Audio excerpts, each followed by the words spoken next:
Hello नमस्कार दोस्तों, कैसे हैं आप सब लोग। आज हम पढ़ने जा रहे हैं प्रियम्बल। मेरा नाम विजय है और आज हम पढ़ेंगे प्रियम्बल। अब याद रखना हुआ आसान, preamble of Indian constitution.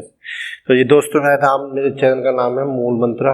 Please subscribe कीजिए, लाइक कीजिए, कमेंट कीजिए और शेयर कीजिए। दोस्तों आज हम पढ़ेंगे प्रियम्बल।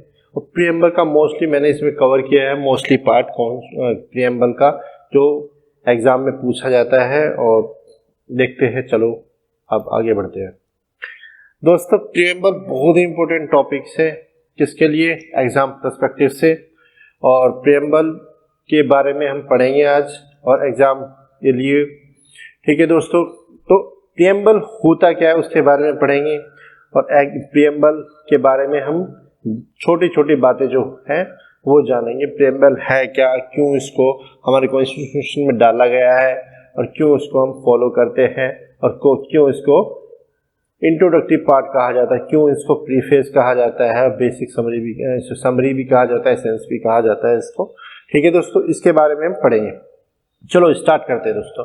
तो प्रियम्बल क्या है? प्रियम्बल है प्रीफेस, यानी कि आपने कभी देखा होगा एनसीईआरटी की बुक पढ़ी होगी आपने, तो उसमें देखा होगा कि प्रियम्बल जो होता है हर एनसीईआरटी की बुक्स में होता है। जितनी भी एनसीईआरटी की बुक पढ़ते हैं उसमें हमें क्या मिलता है? प्रियम्बल मिलता है। यानी कि प्रियम्बल यानी कि प्रीफेस, यानी कि फर्स्ट पेज जो होता है प्रियम्बल्स होता है, इसी को हम प्रीफेस कहते हैं। इसको हम इंट्रोडक्टिव पार्ट भी कह देते हैं, किसका? कॉन्स्टिट्यूशंस का। ठीक है दोस्तों, तो कॉन्स्टिट्यूशंस का इंट्रोडक्टिव पार्ट भी कह देते हैं प्रियम्बल को। और उसमें कंटेंट्स क्या होता है? देखो, इसे हम कॉन्स्टिट्यूशंस की समरी भी बोल देते हैं, एसेंस भी बोल देते हैं। किसको? प्रियम्बल को बोल देते हैं, क्योंकि इसमें क्या होता है जितनी भी मतलब कॉन्स्टिट्यूशंस का जो नेचर्स है, उसके ऑब्जेक्टिव्स है, वो इसमें सब कुछ बताया गया है। किसमें बताया गया? प्रियम्बल से बताया गया है। तो इसलिए हम इसको समरी एंड एसेंस भी बोल देते हैं। अब बात करते हैं हम कि जो हमारा प्रियम्बल है वो लिया कहाँ से गया है। तो वो जो हमारा प्रियम्बल है वो लिया गया है यूएनओ के प्रियम्बल से। जो यूनाइटेड नेशन ऑर्गेनाइजेशन है, वहाँ के ऑर्गेनाइजेशन है, उसके प्रियम्बल से हमने इसको लिया है। यानी कि इंस्पायर्ड बाय यूएनओ प्रियम्बल। जो हमारा प्रियम्बल है वो किसके प्रियम्बल से इंस्पायर्ड है? वो इंस्पायर्ड है यूएनओ के प्रियम्बल से। वैसे तो फर्स्ट जो प्रियम्बल है वो किसका माना जाता है? वो माना जाता है यूएस का।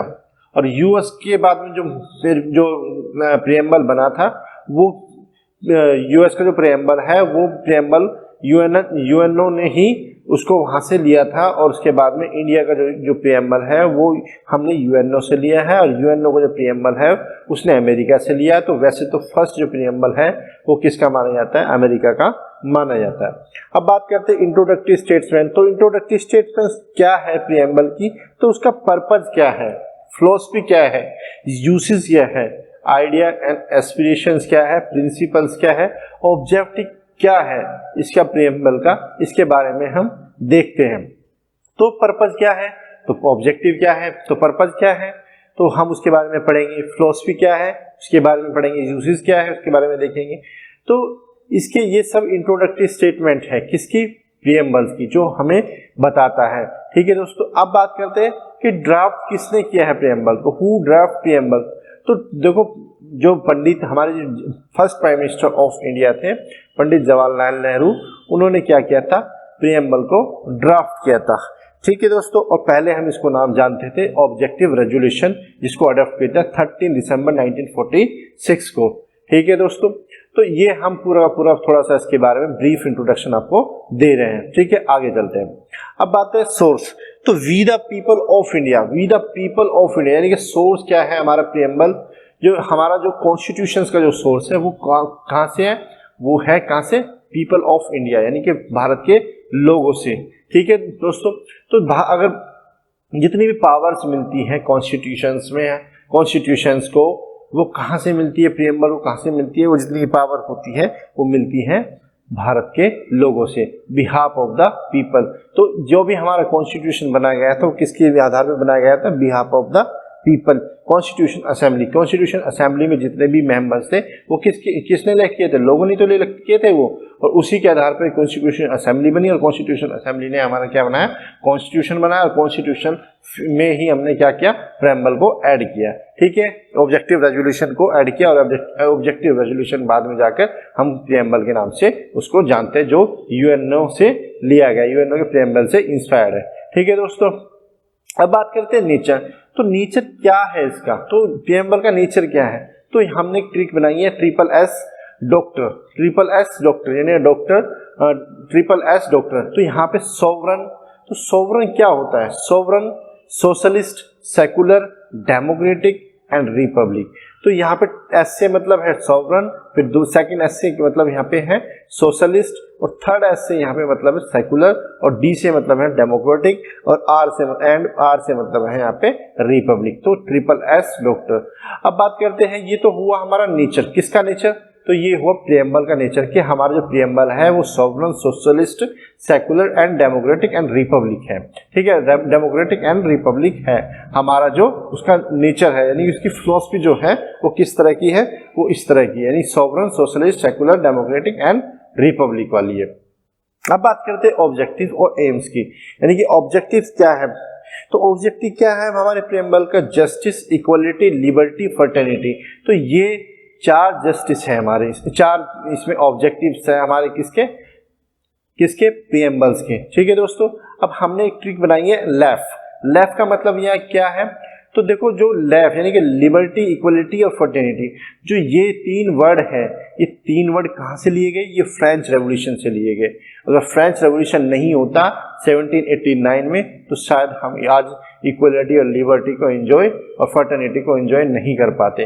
ठीक है दोस्तों, और यही इसलिए इम्पोर्टेंट माना जाता है फ्रेंच रेवोल्यूशन को, क्योंकि फ्रेंच रेवोल्यूशन ने जो डेमोक्रेटिक वैल्यू थी, यानी कि लिबर्टी, इक्वलिटी, फर्टर्निटी, उनको पूरे वर्ल्ड को दिया है, और आज हम इक्वलिटी को भी और लिबर्टी को और फर्टर्निटी को, तीनों को क्या करते हैं? एंजॉय करते हैं। ठीक है दोस्तों, अब बात करते हैं अडॉप्ट कब किया गया था। तो हमारा जो प्रेम्बल है वो 22 जनवरी 1942 को अडॉप्ट किया गया था, और इनफोर्स में ये कब आया था? 26 जनवरी 1950 को, और प्रीपेयर हुआ था 26 नवंबर 1950 को। ठीक है दोस्तों, अब बात करते हैं 42nd अमेंडमेंट। अब जो प्रेम्बल में एक ही अमेंडमेंट हुआ है अभी तक, कितना अमेंडमेंट हुआ है? एक ही अमेंडमेंट हुआ था, सिंगल अमेंडमेंट हुआ है, वो 1976 में इमरजेंसी के टाइम पे 25 जून 1975 को इमरजेंसी लगाई गई थी इंदिरा गांधी के द्वारा, और उसमें ही प्रेम्बल को क्या किया गया था? ये जोड़े गए थे, ऐड किया गया था इनको तीन, यानी कि SSI, यानी कि SSI यानी कि सॉवरन, सोशलिस्ट एंड इंटीग्रिटी, तीन वर्ड को ऐड किया गया था किसमें? प्रेम्बल में 42nd अमेंडमेंट के अकॉर्डिंग। ठीक है दोस्तों, अब इसमें बात करते हैं सोशलिस्ट, सेकुलर। तो ये जो सोशलिस्ट है इसके रिलेटेड है मिनर्वे मिल केस। जो मिनर्वे मिल्स केस है ये सोशलिस्ट की बात करता है, Minerva Mills versus Union of India, और इंटीग्रिटी हम देखते हैं आगे, इसके बारे में हम पढ़ेंगे इंटीग्रिटी क्या होती है क्या नहीं होती है। ठीक है, अब बात करते हैं सोवरन। तो सोवरन क्या होता है? तो सोवरन क्या होता है? ऐसी एक सोवरन क्या है? सोवरन का मतलब होता है एक ऐसी कंट्री जो खुद से अपने फैसले ले सके बिना इन्फ्लुएंस के किसी आउटसाइडर कंट्री के, यानी कोई भी कंट्री बिना प्रेशर के, बिना उसके हिचकिचाहट के अपनी पॉलिसी और फॉरेन पॉलिसी और पॉलिसी इंप्लीमेंट कर सके और अपने डिसीजन ले सके, उसे ही हम क्या कहते हैं? सॉवरन कंट्री कहते हैं। ठीक है दोस्तों, जैसे पहले क्या था? 1947 से पहले क्या था? हमारे देश में किसका राज था? ब्रिटिश का। तो ब्रिटिश क्या करते थे? हमारी कंट्री में रूल करते थे, जो जितने भी डिसीजन लेते थे, पॉलिसी मेकिंग करते थे, वो चाहे वो फॉरेन पॉलिसी करते थे, जितने भी डिसीजन लेते थे मतलब वही लेते थे, इसलिए हम सॉवरन कंट्री नहीं थे, हम सोवरेनिटी थी। ठीक है दोस्तों, तो सोवरन कंट्री क्या होती है? आप सोवरन भी दो तरह के सोवरन होते हैं, एक इंटरनल सोवरन, एक होता है एक्सटर्नल सोवरन। तो इंटरनल सोवरन क्या होता है? एक कंट्री जो अपने देश के अंदर जो फैसले लेती है उसको क्या कहते हैं? सोवरन कहते हैं, सोवरन। इंटरनल सोवरन कहते हैं। एक्सटर्नल सोवरन जो होता है जो अदर कंट्री यानी कि आउटसाइडर कंट्री से अमेरिका, ब्रिटेन, फ्रांस, ठीक है, इन कंट्री या कोई वर्ल्ड की दूसरी कोई कंट्री, हमारा देश चाहे पाकिस्तान भी हो, यानी कि किसी कंट्री के दबाव में, प्रेशर में आके कोई भी फैसले ना ले सके और अपने फैसले खुद से ले। जैसे अब ये एग्जांपल, मैं इसका एग्जांपल बताऊं तो रशिया और यूक्रेन युद्ध हुआ है, ये मतलब वॉर हो रहा है, चल रहा है अभी। तो उसमें क्या हुआ, तो अब जो वेस्टर्न कंट्री थी, वेस्टर्न कंट्री क्या रही थी, नेचुरल गैस किससे खरीद रही थी, रशिया से खरीद रही थी। तो अब अमेरिका किसको, भारत को प्रेशराइज कर रहा था कि आप नेचुरल गैस रशिया से खरीदोगे नहीं। तो फिर भी भारत की जो फॉरेन मिनिस्टर थे उन्होंने मना कर दिया कि नहीं, हमारे जो लोगों की ज़रूरत है उस ज़रूरत के हिसाब से हम क्या है, रशिया से क्या करेंगे, नेचुरल गैस खरीदेंगे, परचेज करेंगे। इसलिए अगर ये डिसीजन किसका एग्जाम्पल है, सॉवरन कंट्री। अब भारत, इसलिए क्या मैं कह रहा हूं कि भारत एक सॉवरन कंट्री है। तो सॉवरन का मतलब यही होता है। ठीक है दोस्तों, अब आता है सोशलिस्ट। तो सोशलिस्ट कंट्री क्या है, सोशलिस्ट क्या है, सोशलिस्ट देखो दोस्तों क्या है, सोशलिस्ट का मतलब होता है कि एक कंट्री जो क्या होती है, महात्मा गांधी और जवाहरलाल नेहरू, महात्मा गांधी और जवाहरलाल नेहरू बहुत इन्फ्लुएंस थे किससे, जो 1917 में जो रशियन रेवोल्यूशन हुआ था उससे बड़े इन्फ्लुएंस थे। और उनकी आइडियोलॉजी भी कुछ इस तरह की थी, मार्क्सिज्म वाली और मतलब सोशलिस्ट वाली थी। इसलिए जब हम देखते हैं डायरेक्टिव प्रिंसिपल में अपने, तो गांधीयन कॉन्सेप्ट देखते हैं, ठीक है, ऑब्जेक्टिव रेजोल्यूशन में हम देखते हैं कि सोशलिस्ट कॉन्सेप्ट देखते हैं, ठीक है। तो क्या हुआ था इसमें, हम जो महात्मा गांधी थे और जवाहरलाल नेहरू थे वो रशियन रेवोल्यूशन से बड़े प्रभावित थे। तो भारत में वो भी चाहते थे कि भारत में भी एक क्या हो, सोशलिस्ट कंट्री हो, इसलिए सोशलिस्ट मतलब इन्होंने इसलिए इसको ऐड किया था। ठीक है दोस्तों, अब सोशलिस्ट का मतलब क्या होता है, सोशलिस्ट ऐसी मतलब जैसे हम देखते हैं मिक्स इकोनॉमी। मिक्स इकोनॉमी किसका एग्जांपल है, क्योंकि यहाँ कैपिटल भी है, सोशलिज्म भी है और दोनों का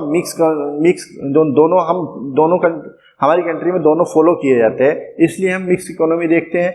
और हम इसलिए फॉलो करते हैं ताकि हम क्या कर सके, पॉवर्टी को रिड्यूस कर सके, एजुकेशन को इन्हेंस कर सके, ठीक है, और हेल्थ सेक्टर को इन्हेंस कर सके। और दूसरी चीज़ क्या, जितने भी प्रॉब्लम्स होती है, छोटी मोटी मतलब प्रॉब्लम्स होती है, पॉवर्टी से रिलेटेड होगा या हेल्थ से रिलेटेड हुआ या एजुकेशन से रिलेटेड हुआ, वो गवर्नमेंट के अंडर में होनी चाहिए, ना कि किसके हाथों में होनी चाहिए, प्राइवेट के हाथों में। इसलिए हम सोशलिस्ट को हम देखते हैं। इसका यानी कि जिसमें जो प्रोडक्शन और डिस्ट्रीब्यूशन की जो पावर्स होती है वो किसके हाथ में होती है, वो किसके हाथ में होती है, सरकार के हाथ में होती है, ना कि एक प्राइवेट कंपनी के हाथ में होती है। ठीक है दोस्तों, हालांकि हम देखते हैं अब 1991 के बाद में एलपीजी पॉलिसी के बाद में काफ़ी हद तक हम देखते हैं कि प्राइवेट्स हो चुकी है हमारे देश में भी। सोशलिस्ट का इम्पैक्ट हमें कम ही दिखाई हमें देता है। अब बात करते हैं सेकुलर। तो सेकुलर क्या होता है, तो सेकुलर का मतलब होता है, सेकुलर का मतलब होता है किसी में, यानी कि स्टेट हैज नो रिलीजन, यानी स्टेट का कोई भी रिलीजन नहीं होता, सभी क्या होते हैं, जो रिलीजन होते हैं वो इक्वल होते हैं, कोई रिलीजन एक दूसरे से क्या होता है, बड़ा नहीं होता, उसी को हम क्या कहते हैं, सेकुलर कहते हैं। तो सेकुलर का मतलब यही होता है, इसलिए हमारे ये कॉन्सेप्ट जो सेकुलर का कॉन्सेप्ट है हमारी जो प्रेम्बल में इसको रखा गया है 42nd अमेंडमेंट के, मतलब 42nd अमेंडमेंट में। ठीक है दोस्तों, और ये बहुत ही इंपॉर्टेंट है। हमारा जो सेकुलरिज्म है, हम क्या करते हैं, हम कोई कहीं पे भी क्या कर सकता है, प्रैक्टिस कर सकता है, रिलीजियस प्रैक्टिस कर सकता है, कोई किसी भी तरह के कपड़े पहन सकता है, रिलीजियस कपड़े पहन सकता है, कोई अपनी दाढ़ी मूंछ कैसे भी जैसे ये रख सकता है और कुछ भी कर सकता है, कहीं भी जा सकता है, आ सकता है, रिलीजियस प्रैक्टिस कर सकता है और अपनी जो रिलीजियस टेक्स्ट बुक्स होती है उनको रीड कर सकता है। जबकि हमारा ये मतलब इंडिया का जो सेकुलरिज्म है इस तरह का है, ये पॉजिटिव सेकुलरिज्म इसको बोलते हैं, जबकि वेस्टर्न कंट्री में इस तरह का नहीं है, वहाँ पे पॉजिटिव सेकुलरिज्म नहीं है, वहाँ पे है नेगेटिव सेकुलरिज्म। ठीक है दोस्तों, और ये हमें freedom to practise process and progress कर सकता है। ठीक है दोस्तों, इससे रिलेटेड जो केस है हम देख सकते हैं एसआर बम्बई केस में कहा गया था कि सेकुलरिज्म में बेसिक स्ट्रक्चर है, ठीक है, यानी कि बेसिक पार्ट्स है ऑफ कॉन्स्टिट्यूशन का। ठीक है, अब डेमोक्रेसी क्या है, तो डेमो का मतलब होता है पीपल और क्रेसी का मतलब होता है सिस्टम।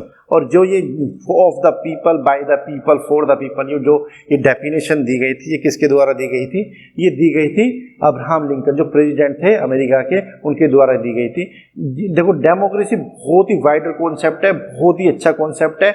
आज मॉडर्न वर्ल्ड में हम जितने भी राइट्स मिले हुए हैं, लिबर्टी, इक्वलिटी, फर्टर्निटी, ये सब हम किसकी वजह से इंजॉय कर रहे हैं? डेमोक्रेसी की वजह से। अगर डेमोक्रेसी नहीं होती तो हम इतना जितने भी हमें राइट्स मिले हैं, मोस्टली राइट्स हमें नहीं मिल पाते। इक्वलिटी, फ्रीडम, ठीक है, फ्रीडम टू एक्सप्रेशन, ये जो राइट्स हैं मिले हुए, हम इस तरह से एंजॉय नहीं कर पाते जिस तरह से हम एक डेमोक्रेसी में एंजॉय करते हैं। ठीक है, तो कॉन्स्टिट्यूशंस क्या है? तो कॉन्स्टिट्यूशन गवर्नमेंट्स हैं, ठीक है, यानी गवर्नमेंट जो भी करती है कॉन्स्टिट्यूशन के अकॉर्डिंग करती है। और ये कहाँ से आता है? ये आता है by the people of the by will of the people, यानी कि लोगों की विल से ये आता है। ठीक है, अब बात करते हैं डेमोक्रेसी। तो डेमोक्रेसी कितने तरह की होती है? डायरेक्ट डेमोक्रेसी होती है, इनडायरेक्ट डेमोक्रेसी होती है। तो डायरेक्ट डेमोक्रेसी का जो एग्जांपल हमें देखने को मिलता है वो स्विट्जरलैंड में देखने को मिलता है। और क्योंकि वहाँ पे क्या, एक छोटी कंट्री है, वहाँ पे पॉपुलेशन भी कम होती है, तो ये एक रेफरेंडम डेमोक्रेसी भी इसको बोला जाता है, डायरेक्ट डेमोक्रेसी को।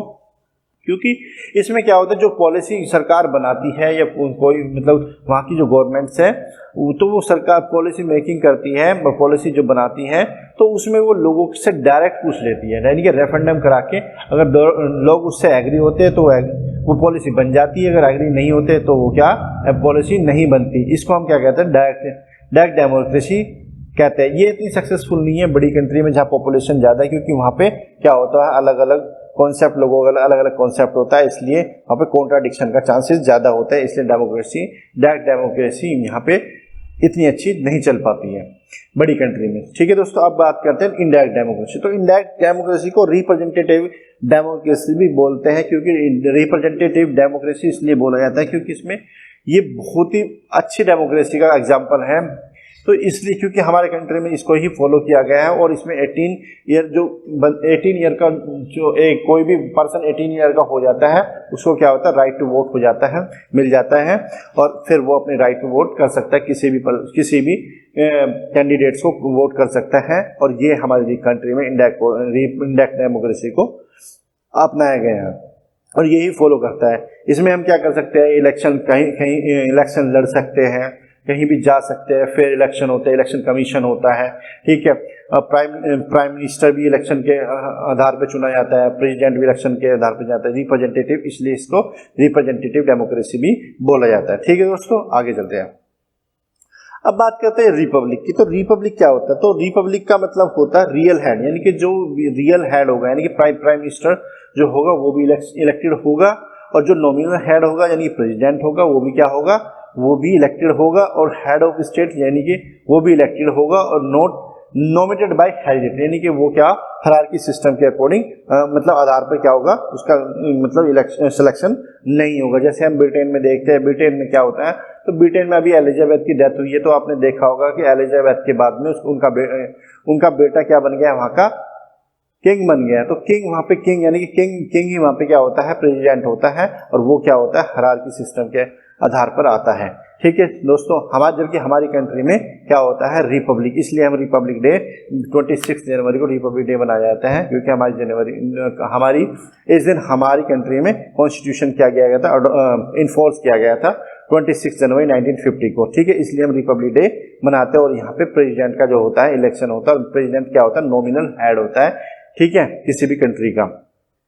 ठीक है, अब आता है केस रिलेटेड। तो केस रिलेटेड टू प्रीएम्बल। तो प्रीएम्बल से रिलेटेड जो केस है वो कौन कौन से केस है, रे बैरोग्री केस। तो रे बैरोग्री केस में तो ये भी बहुत इंपॉर्टेंट केस है। ये 3 जो केस बता रहा हूँ उनके बारे में, ये बहुत इंपॉर्टेंट केस है। रे बैरोग्री केस में कहा गया था कि प्रीएम्बल जो है कॉन्स्टिट्यूशन का पार्ट नहीं है, और प्रीएम्बल को हम अमेंड नहीं कर सकते।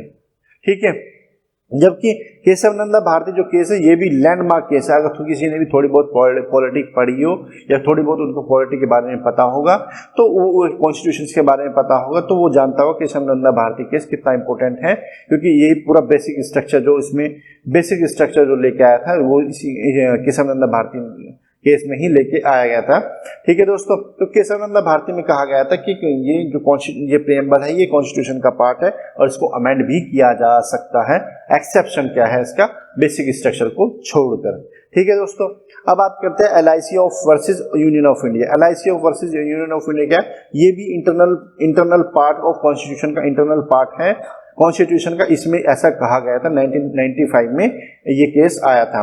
अब बात करते हैं डिजाइन की। तो डिजाइन जो हमारा प्रियम्बल है वो डिजाइन किसके द्वारा किया गया? तो डिजाइन किया गया था व्यूहर राम मनोहर सिन्हा के द्वारा, जो जबलपुर से आते थे और ये रिनाउंड पेंटर थे। ठीक है दोस्तों, तो ये डिजाइन इनके द्वारा किया गया था। अब आगे चलते हैं दोस्तों।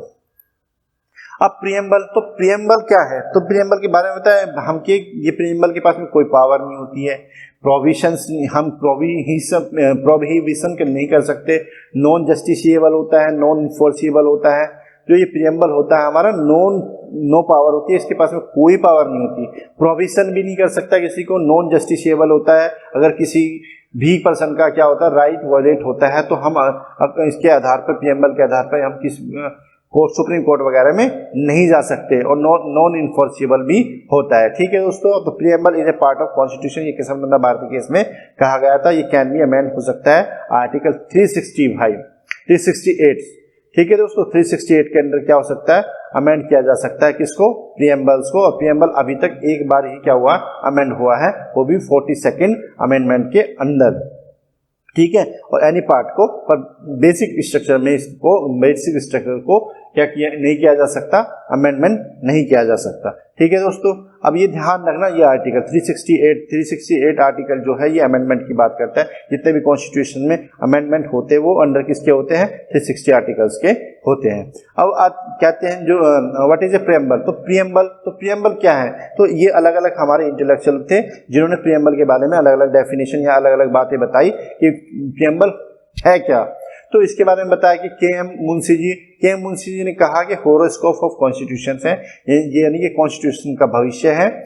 और सोल ऑफ द कॉन्स्टिट्यूशन, ये ठाकुर दास भार्गव जी ने कहा कि ये जो हमारा प्रियम्बल है ये सोल ऑफ द कॉन्स्टिट्यूशन है। और फिर एन के पालकी वाले ने identity card of the constitution इसको कहा गया। किसको कहा? प्रियम्बल को, identity card of the constitution. और इसको ब्लूप्रिंट ऑफ द कॉन्स्टिट्यूशन भी कहा जाता है। किसको कहा जाता है? क्योंकि ब्लूप्रिंट इसलिए कहा जाता है क्योंकि मोस्टली जितनी भी चीज़ें हैं, मेन चीज़ें, चाहे वो नेचर्स हो, ऑब्जेक्टिव्स हो, वो किस में दिया? प्रियम्बल में। और ये कॉन्स्टिट्यूशन का क्या है? ब्लूप्रिंट भी इसको कहा जाता है। ठीक है दोस्तों, अब बात करते हैं इसकी शॉर्ट ट्रिक्स की। तो शॉर्ट ट्रिक्स बहुत ही इंपॉर्टेंट पार्ट है। ठीक है, इंपॉर्टेंट है किसके लिए?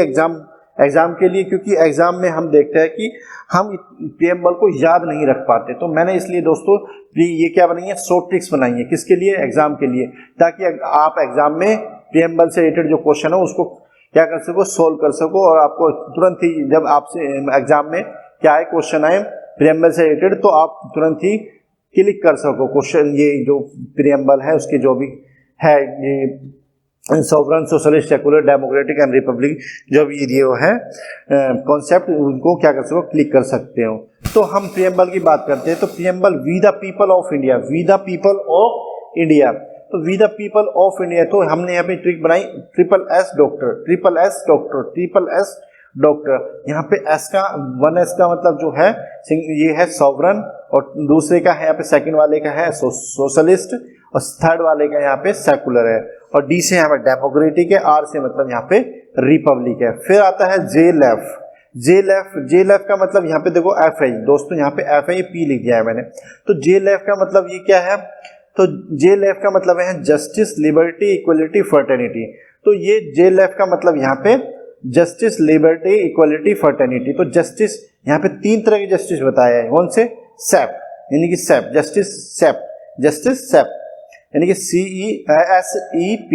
SEP यानी कि सोशल, इकोनॉमिक एंड पॉलिटिकल। और सोशल इकोनॉमिक जो जस्टिस है उसको हम क्या कहते हैं? डिस्ट्रीब्यूटिव जस्टिस भी कहते हैं। और पॉलिटिकल जस्टिस आपको पता ही होगा दोस्तों कि पॉलिटिकल जस्टिस में राइट टू वोट्स, ठीक है दोस्तों, इलेक्शन भी लड़ सकते हैं, हमें अलग अलग तरह के पॉलिटिकल्स क्या होते हैं? राइट्स मिले होते हैं, उसको हम क्या कहते हैं? पॉलिटिकल जस्टिस कहते हैं। लिबर्टी, अब लिबर्टी की बात करते हैं TEB, यानी कि टैब WF, यानी कि लिबर्टी टैब WF। तो इसमें क्या होता है? टैब से यानी कि थॉट्स, हम क्या कर सकते हैं? हमें लिबर्टी, कुछ भी हम क्या कर सकते हैं? थिंक्स कर सकते हैं, सोच सकते हैं, थॉट ला सकते हैं अपने अंदर। ठीक है, और ई से मतलब यहाँ पे एक्सप्रेशन, यानी कि हम कुछ भी एक्सप्रेस कर सकते हैं। हमें लिबर्टी है पूरी तरह से, क्या है? हम कोई भी एक्सप्रेशन कर सकते हैं, हमें लिबर्टी, चाहे हम साइलेंट रहे या है हम फ्रीडम टू एक्सप्रेशन का हमें क्या है? राइट है। और तीसरा है इसमें बी से हम बिलीव कर सकते हैं किसी भी चीज में, ये हमें पूरी तरह से लिबर्टी है। और यहाँ पे एफ से हम फेथ, यानी कि फेथ का मतलब क्या है, हम किसी चीज में भी क्या कर सकते हैं, फेथ कर सकते हैं। एंड डब्ल्यू का मतलब यहाँ पे वर्कशिप है, यानी कि हम किसी भी चीज की पूजा कर सकते हैं, किसी को चीज को भी मान सकते हैं, गॉड में विश्वास कर सकते हैं, अल्लाह में विश्वास कर सकते हैं, भगवान में विश्वास करते हैं, किसी भी चीज की वर्कशिप कर सकते हैं हम, और किसी चीज की हम पूजा कर सकते हैं। हमें पूरी तरह से क्या है, लिबर्टी। अब इक्वलिटी की बात करते हैं। इक्वलिटी एस एंड ओ यानी कि स्टेटस एंड अपॉर्चुनिटी। तो यहाँ पे स्टेटस यानी कि दो तरह की इक्वलिटी की बात की गई है, यानी कि स्टेटस एंड अपॉर्चुनिटी जो प्रमोट्स करते हैं, जिसको हम प्रमोट्स करते हैं। ठीक है दोस्तों, अब आते हैं फर्टर्निटी की। तो फर्टर्निटी यानी कि ड्यू यानी कि ड्यू का मतलब क्या होता है, ड्यू यानी कि दमन एंड ड्यू सुना होगा आपने, उससे रिलेटेड इसको रिलेट कर लेना, दमन एंड ड्यू। तो यहाँ पे डी का मतलब यहाँ पे डिग्निटी है, यू का मतलब यूनिटी है, आई का मतलब यहाँ पे इंटीग्रिटी है। अब यूनिटी देखो, डिग्निटी भी इंपॉर्टेंट है और यूनिटी भी इंपॉर्टेंट है, इंटीग्रिटी इंपॉर्टेंट है। तो यहाँ पे यूनिटी का जो है हम फिजिकल वे में देखते हैं, जबकि इंटीग्रिटी हम क्या करते हैं, इमोशनल वे में देखते हैं। जैसे हम कहते हैं क्या, वी आर द इंडियन। ठीक है दोस्तों, तो हम इस तरह के हम इसको फर्टर्निटी को देखते हैं। अब आते हैं इंपॉर्टेंट पॉइंट्स की। तो सोशलिस्ट क्या होता है, सोशलिस्ट जो दिया हुआ है, हम हमारे किसमें दिया है, डायरेक्टिव प्रिंसिपल्स में दिया है, आर्टिकल 39 के अंदर, 39A-B। ठीक है, इस तरह से दिया गया है ये सोशलिस्ट, जो आर्टिकल 39 में दिया गया सोशलिस्ट के बारे में। और सेकुलर के बारे में आर्टिकल 25 से लेकर 28, 29 से लेकर 30 तक सेकुलरिज्म के बारे में, सेकुलर के बारे में बात की गई है। फिर इंटीग्रिटी की बात की गई फंडामेंटल ड्यूटीज में, इंटीग्रिटी की बात की गई। इक्वलिटी के बारे में आर्टिकल 14 से लेकर 18 तक। और वोटिंग राइट का जो बात की गई है, आर्टिकल 326 के बारे में 26 दिया गया है। वोटिंग राइट जो हमें दिया गया आर्टिकल 326, तो इसके बारे में बात करता है 326, इसके बारे में वोटिंग राइट्स के बारे में। 42nd अमेंडमेंट बेसिक स्ट्रक्चर की भी बात करता है। ठीक है दोस्तों, तो ये याद रखना, we the people of India, SSS doctor JLF। ठीक है दोस्तों, इतना याद रख लेना, आपको सारी चीजें फिर याद जाएगी। और JLF यानी कि जैसे जस्टिस, फिर जस्टिस और जस्टिस सैप, और लिबर्टी टैफ WF, और इक्वलिटी SNO, और फर्टर्निटी DU। ये इतना याद रख लेना, आपको सारा जितना भी पूरा का पूरा प्रियम्बल है, वो पूरा का पूरा प्रियम्बल आपको याद हो जाएगा। ठीक है दोस्तों, अब आगे चलते हैं। तो अब बात करते हैं कॉन्स्टिट्यूशन ऑफ इंडिया की। तो हम देखो, हमने यहाँ पे पीछे हमने प्रियम्बल की बात की, तो कॉन्स्टिट्यूशन ऑफ इंडिया प्रियम्बल की बात करते हैं। We the people of India, यहाँ पे तक हमने बात की, sovereign socialist secular democratic republic, to secure all citizens, तो ये सिक्योर है ऑल सिटीजन्स के लिए। अब जस्टिस की बात की, social, economic and political. Liberty की हमने बात की, thought, expression, believe, faith and worship. ठीक है, वर्शिप्स। ठीक है, तो वर्कशिप हमने बात की। इक्वलिटी की बात करी थी, स्टेटस, अपॉर्चुनिटी। और फर्टर्निटी की हमने बात की, जो फर्टर्निटी की हमने बात की, dignity of the individual and unity and integrity of the nation. तो इंटीग्रिटी ऑफ द नेशन की बात की। अब ये यहाँ से भी क्वेश्चन पूछ लेता है दोस्तों, इन आवर कॉन्स्टिट्यूशन असेंबली। तो 26 डे ऑफ नवंबर 1949 को ये हमारा क्या किया गया था, इनेक्ट किया गया था। किसको अडॉप्ट एंड इनेक्ट किया गया था, किसको, हमारे प्रियम्बल्स को। और ये क्यों हमने खुद को दिया है, आवर स्लीव दिस कॉन्स्टिट्यूशन, हमारे कॉन्स्टिट्यूशन को हमने खुद दिया है। ठीक है दोस्तों, ये वीडियो खत्म होता है दोस्तों। प्लीज मेरे चैनल को सब्सक्राइब कर दीजिए, लाइक कीजिए।